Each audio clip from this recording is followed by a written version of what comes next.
First of all, I'd like to apologize for not greeting so many friends and brothers and sisters I see now sitting there, and so good evening to all of you.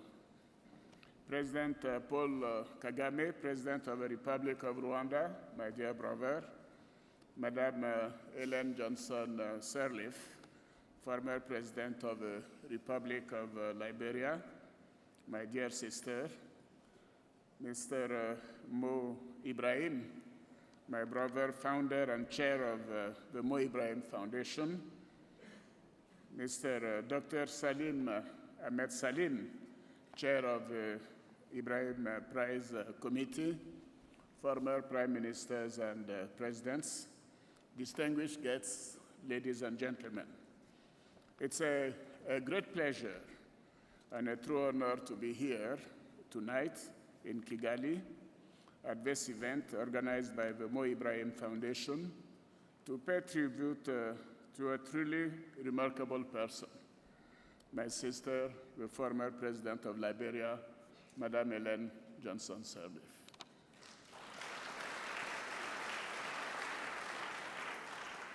When I received the protocol direction, I was told that I had only 5 minutes to give my address, as Ibrahim said also.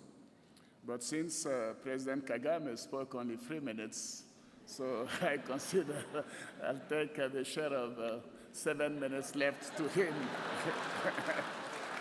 because he was entitled to 10 minutes.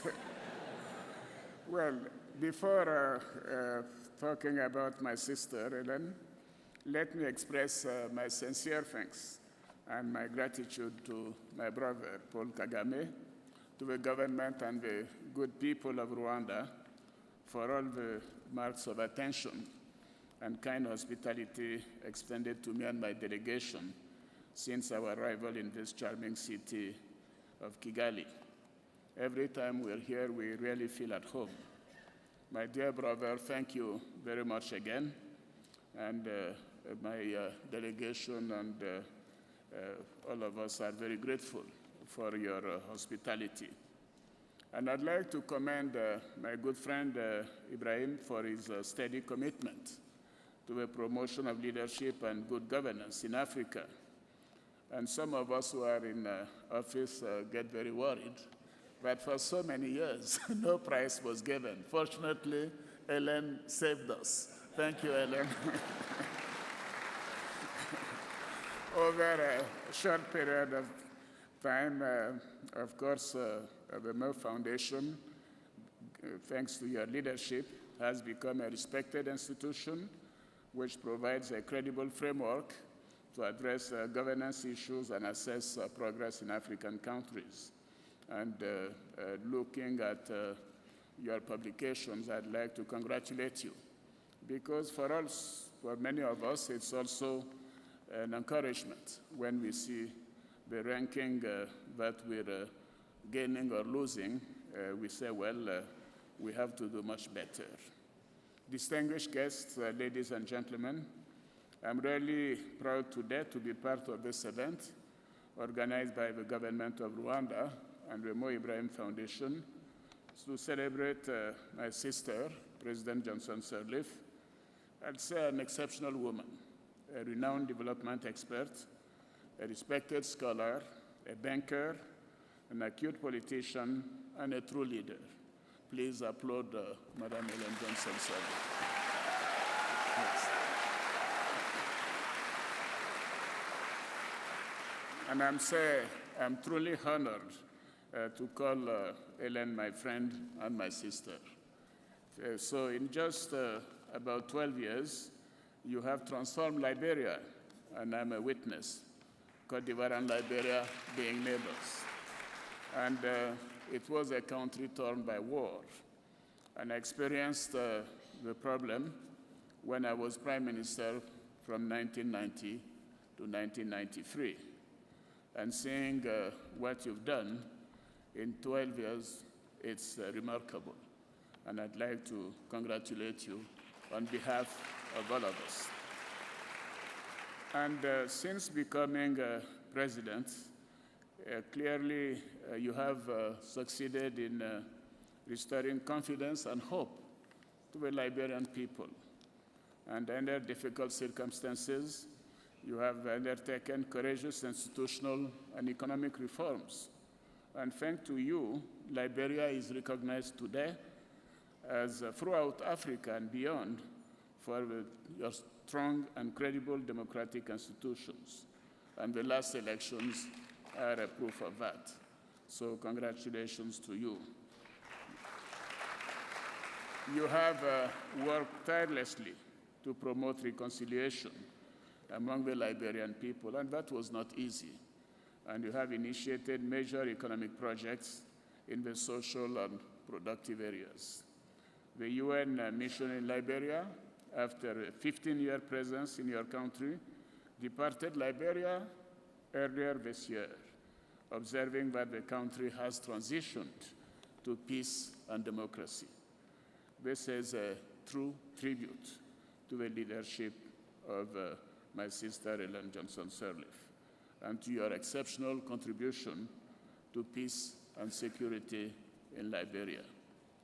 President Johnson Sirleaf's leadership and contributions span way beyond Liberia. The people of Côte d'Ivoire, for example, will never be indebted enough to her. Indeed, during the post-electoral crisis in Côte d'Ivoire, President Ellen Johnson was a constant voice of moderation, receiving hundreds of thousands of Ivorians in Liberia, and always trying to find lasting and peaceful solutions. You made sure that the thousands of Ivorians who crossed the border because of the civil strife were received with dignity and were provided with the adequate protection and care. And one of the most important contributions I recall that you made to peace and security in Côte d'Ivoire was the establishment in 2013 of a joint council of traditional chiefs and elders of Liberia and Côte d'Ivoire. And we met both in Liberia and in Côte d'Ivoire with our traditional chiefs, because they're the source of tradition and also moderation. The Joint Council, through their meetings and grassroots advocacy, promoted peace and reconciliation among the populations living on both sides of the border. Indeed, I'm happy to say that since the establishment of this Joint Council and the development activities carried out along the border, including new roads between the two countries, electrification of villages on both sides of the border, and the development of agricultural productions, the western part of Côte d'Ivoire has enjoyed peace and security. More than 90%, 95% of the refugees who were living in camps in Liberia have since returned to Côte d'Ivoire. And I understand that those who are staying have decided to stay there and have families, have created families, and because Liberia and Côte d'Ivoire are one and the same country. And this is thanks to your leadership and your commitment to peace. And I'd like also to say what your outstanding contribution was as chairperson of the Economic Community of West African States, ECOWAS, from 2016 to 2017. And you have made notable achievements in the areas of security and democracy. And will you remember always your shuttle diplomacy and your firm principled stance that led to a peaceful resolution of a crisis in the Gambia, for example. Thanks to you. Dear Ellen, it's only fitting that the Mo Ibrahim Foundation recognizes today you for your courage and your exceptional leadership.